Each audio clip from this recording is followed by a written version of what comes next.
तो I hope everybody is doing okay and इस video में बेसिकली हम पढ़ेंगे अबाउट द फैक्टर्स। ठीक है, we're gonna study about the factors affecting the ionization energy.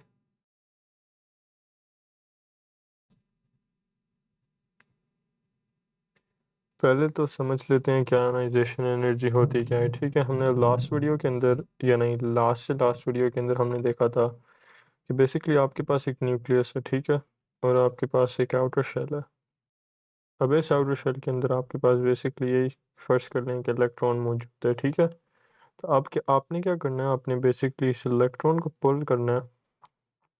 ठीक है, आपने इसको पुल आउट करना है और इस काम में जितनी एनर्जी इस्तेमाल होएगी ना, उसको हम कहते हैं आयोनाइजेशन एनर्जी।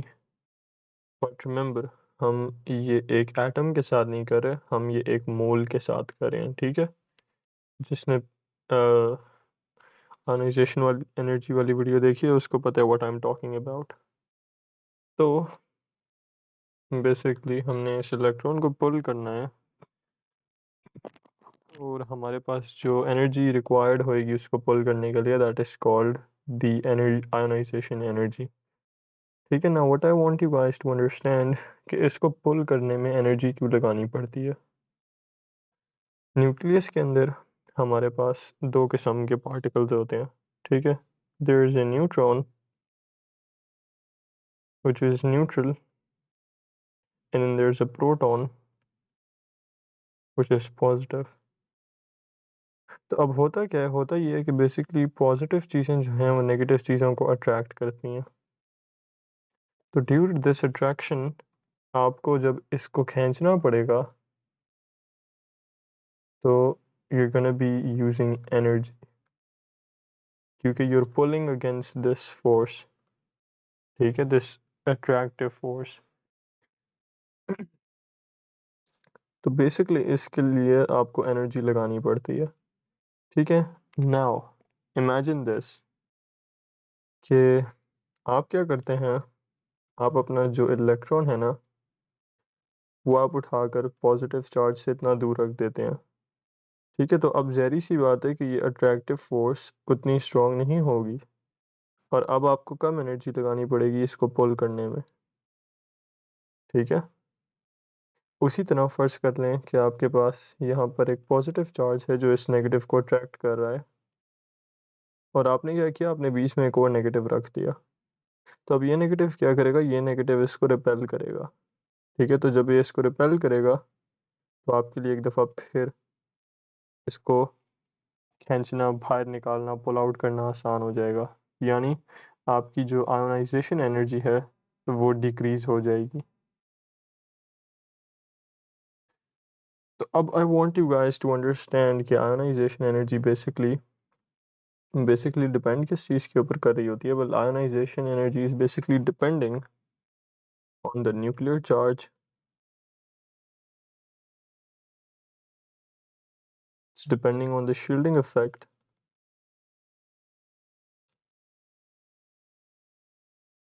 ठीक है, and then it's depending on the distance of outer electrons from the nucleus, and lastly एक और चीज़ भी है। ठीक है, एक और चीज़ भी है and basically that is basically आप कह सकते हैं ऑर्बिटल्स। बट इस चीज़ की हम लोग फिर किसी वीडियो के अंदर बात करेंगे। ठीक है, for now I want you guys to know these three things. ठीक है, for now I want you guys to know these three things. तो अब लास्ट वीडियो के अंदर हमने क्या देखा था कि बेसिकली आपके पास एक पीरियोडिक टेबल है।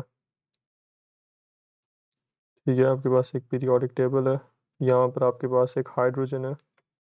तो अब होता क्या है कि when you are going across a period और you are going across the periodic table, तो क्या हो रहा होता है, हमने पिछली वीडियो में देखा था और समझा था कि जो न्यूक्लियर चार्ज है ना वो बढ़ रहा होता है। ठीक है, इट्स इंक्रीजिंग और जो shielding effect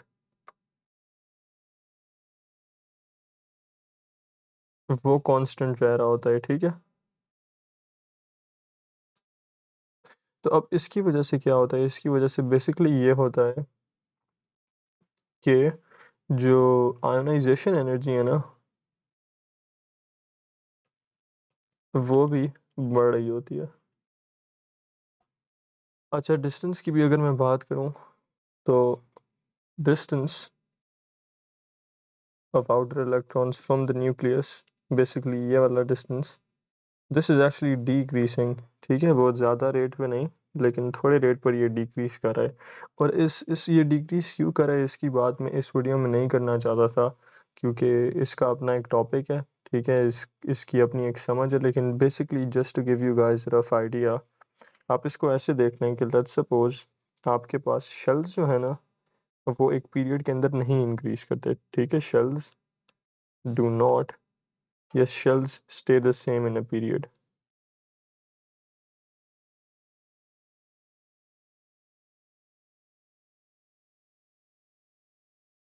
And I hope everyone knows what a period is, because अगर आपको नहीं पता तो stop watching this video, ठीक है। तो shells क्या होते हैं, shells stay the same in a period, इसका मतलब है कि अगर एक पीरियड यहाँ को हम यहाँ पर देख लेते हैं, ठीक है। लेट्स से कि this is the fifth period, ठीक है। तो इसके अंदर इन सब के 5 शेल्स होंगे, ठीक है। इनके सबके शेल्स कांस्टेंट होंगे, that's what I am trying to say.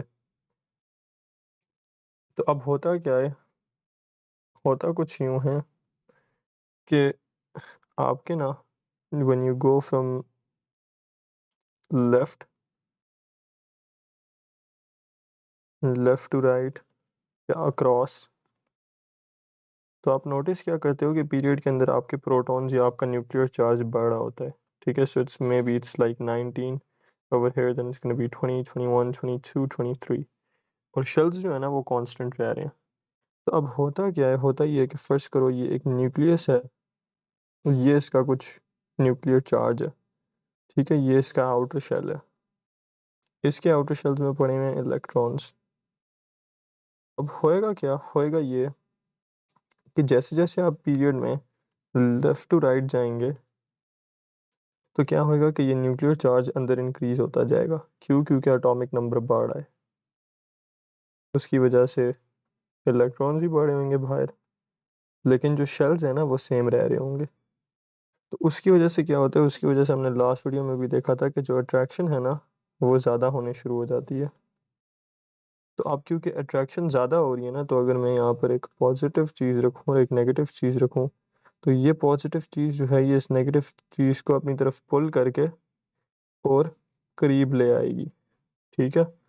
तो डिस्टेंस असल में डिक्रीज क्यों हो रहा होता है, डिस्टेंस असल में डिक्रीज इसलिए हो रहा होता है क्योंकि the nuclear charge is increasing, और शेल्स क्योंकि इंक्रीज या डिक्रीज नहीं हो रहे, तो क्या होता है जो अट्रैक्शन होती है ना वो न्यूक्लियस और आउटर इलेक्ट्रॉन्स के दरमियान इतनी बढ़ जाती है कि जो न्यूक्लियस है ना वो आउटर शेल को अपने पास खींच लेता है, ठीक है। वो उसको अपने पास खींच लेता है। सो दैट्स वाई इस साइड पर जो एटम्स होंगे ना, इस साइड पर पीरियोडिक टेबल में, लाइक ये पूरी side on the left side, these are actually bigger in size than these atoms right here, ठीक है। ये इनके कंपैरेटिवली बहुत छोटे होते हैं, और उसकी मेन रीज़न ये होती है कि इनका न्यूक्लियर चार्ज इतना बढ़ जाता है कि वो जो अट्रैक्शन होती है ना between the nucleus and outer electrons, वो इलेक्ट्रॉन्स को न्यूक्लियस के करीब खींच लेती है।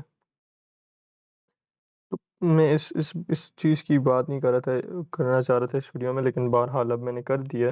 तो हम क्या बोलेंगे, हम बोलेंगे कि आयोनाइजेशन एनर्जी को हम पढ़ रहे थे, और आयोनाइजेशन एनर्जी को अगर हम देखें तो वो अब इंक्रीज होएगी। वो इंक्रीज क्यों हो रही है, because look at it this way, ठीक है। This is a positive charge, this is a negative charge, ठीक है। एक तो आपने इस पॉजिटिव चार्ज को इंक्रीज कर दिया, दूसरा आपने क्या किया, शील्डिंग इफेक्ट जो है ना आपका वो आपका सेम था।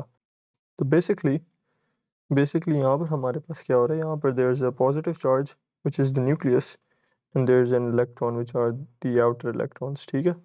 तो अब आप क्या कर रहे हो, when you going from left to right, आप बेसिकली कर क्या रहे हो? आप बेसिकली कर ये रहे हो कि आप न्यूक्लियर चार्ज इंक्रीज़ कर रहे हो, ठीक है? You are making it big. फिर आप क्या कर रहे हो? आप एक तरह से डिस्टेंस कम कर रहे हो, meaning you are bringing it closer, और आपका शील्डिंग इफ़ेक्ट जो है ना वो कांस्टेंट रह रहा है, इट्स नॉट इवन चेंजिंग, ठीक है? तो इसका मतलब है मेन जो डिसाइडिंग फैक्टर्स हैं ना कि आयोनाइज़ेशन एनर्जी इंक्रीज़ होनी चाहिए या डिक्रीज़, वो ये दोनों हैं, क्योंकि शील्डिंग इफ़ेक्ट के अंदर तो कोई चेंज ही नहीं आ रहा।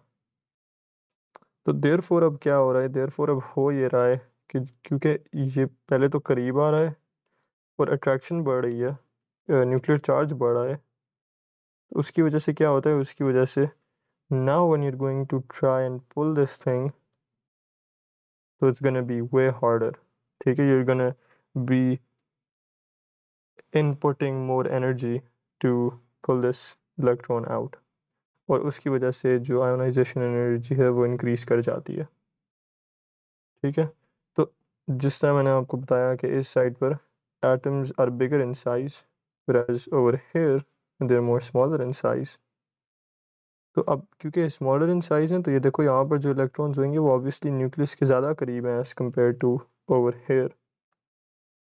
क्या हो रहा है? लेफ़्ट टू राइट बेसिकली ये हो रहा है कि आयोनाइजेशन एनर्जी इंक्रीज़ हो रही है। एंड क्यों इंक्रीज़ हो रही है? ये तीन रीजंस है, ठीक है? शील्डिंग इफेक्ट कंट्रीब्यूट नहीं कर रहा, न्यूक्लियर चार्ज जो है वो इंक्रीज़ हो रहा है, और distance between the outer electrons and the nucleus भी डिक्रीज़ हो रहा है, hence the ionization energy increases across a period, ठीक है? I hope that makes sense. अब बात करते हैं डाउन द पीरियड क्या होता है, ठीक है? डाउन द पीरियड नहीं, sorry, down the periods. I'll explain what I'm talking about in just a second. तो अब इमेजिन करो कि ये एक पीरियड है, ठीक है? ये एक पीरियड है, ये दूसरा पीरियड है, ये तीसरा पीरियड है, ये चौथा पीरियड है। सो I'm just gonna write 1 2 3 4 5। अब जैसे जैसे आप पीरियड्स में नीचे जा रहे हो, तो सबसे पहले क्या होएगा? Well each period has a different shell, ठीक है? पहले पीरियड के अंदर एक शेल होएगा, दूसरे पीरियड में दो शेल्स, तीसरे में तीन शेल्स, चौथे में चार शेल्स, पांचवें में पांच शेल्स, ठीक है? तो essentially what you are doing is आप बेसिकली, ये अगर एक पॉजिटिव न्यूक्लियस है तो आप उसके और एक इलेक्ट्रॉन के बीच का डिस्टेंस बढ़ा रहे हो, ठीक है? Because the more shells you keep on adding the further away the electron is gonna be from the nucleus, ठीक है? पहले तो आप ये काम कर रहे हो, तो डिस्टेंस आप क्या कर रहे हो? आप डिस्टेंस बढ़ा रहे हो। अच्छा, शील्डिंग इफेक्ट को क्या हो रहा है? वेल ऑब्वियसली फर्ज करो कि पहले एक शेल था, ठीक है? अब नीचे आए हो तो दो शेल्स हो गए हैं, नीचे आए हो तो तीन शेल्स हो गए हैं। तो देखो फर्स्ट फर्स्ट पीरियड में the shielding effect was actually zero, ठीक है? The shielding effect was actually not existing, ठीक है? Was actually zero, whereas over here, अब देखो at the in the third shell, in the third period, the shielding effect is gonna have a pretty high amount of value. वो किस लिए? वो इसलिए क्योंकि देखो फर्स्ट शेल के अंदर कोई शेल नहीं थे जहाँ से ये वाले इलेक्ट्रॉन्स इन इलेक्ट्रॉन से रिपल्शन करते, ठीक है? लेकिन हुआ क्या? हुआ ये कि जो थर्ड शेल है ना, दिस वन, इसके इलेक्ट्रॉन्स एक तो इनसे भी रिपल्शन करेंगे, और ये जो अंदर वाले हैं ना, इनसे भी रिपल्शन करेंगे। वो इसलिए क्योंकि ये अंदर वाले इनको पुश करेंगे और फिर ये वाले इनको पुश करेंगे।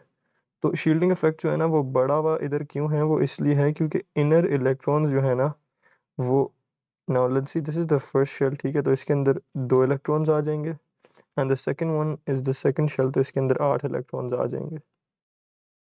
तो यू कैन इमेजिन कि अब यहाँ पर कितनी ज़्यादा रिपल्शन होएगी, सिर्फ इसलिए कि शील्डिंग इफेक्ट इंक्रीज हो गया, ठीक है? तो basically going down the periods क्या होता है? Basically when you go down the periods,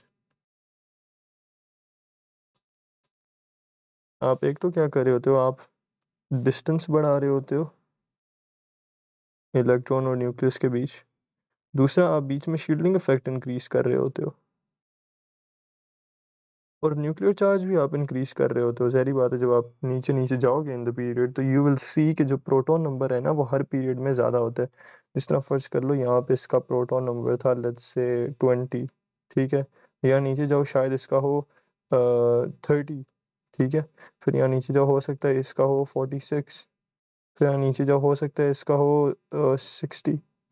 तो even though nuclear charge is increasing, लेकिन ये दो चीज़ें जो है ना ये मिलाकर इस चीज़ को ओवर पावर कर देती हैं, ठीक है। एंड ड्यू टू दैट जो आपका आउटर इलेक्ट्रॉन है ना वो अब इतना दूर हो चुका है कि उसको निकालना, उसको पुल आउट करना इज़ एक्चुअली वेरी इजी। तो आयोनाइजेशन एनर्जी क्या होती है? Ionization energy is actually low, ठीक है। तो लेट मी रीकैप, ये मैंने काफ़ी गन बना दिए इधर, नीचे चले जाते हैं। लेट मी रीकैप, ठीक है। Across across the periodic table,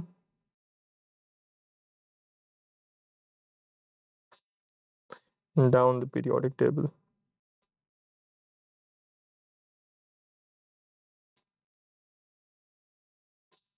ठीक है। Let me just recap this real quick. तो आपकी जो um, let's write nuclear charge, ठीक है। Then you have your shielding effect, then you guys have your distance of outer electrons from nucleus, ठीक है। And then you guys have the same thing over here, लेकिन उससे पहले यहाँ पर आपके पास नीचे आयोनाइजेशन एनर्जी आती है। I'm just gonna copy all of this, ठीक है। I'm gonna copy all of this and I'm gonna paste all of this over here. मेरे से पूछो ना पेस्ट करने का भाई, पूछ लिया। तो this is actually gonna be right over here, ठीक है। and then अब हो क्या रहा है? हो ये रहा है कि the nuclear charge is increasing, इसको जो है वो लॉक लगा हुआ है, meaning it's not changing, and the distance is actually decreasing. So what's happening to the ionization energy? Well, it's increasing. And so इधर down the periodic table हमारा जो nuclear charge है that's still increasing, but our shielding effect is also increasing and our distance from the nucleus is also increasing. तो ये दोनों क्या करते हैं, ठीक है। I'm gonna should I use a highlighter over here या what color should I use? मुझे समझ नहीं आ रही। I think I'm just gonna use pink. Actually no, इसको बल्कि पिंक ही यूज़ करते हैं, ठीक है। तो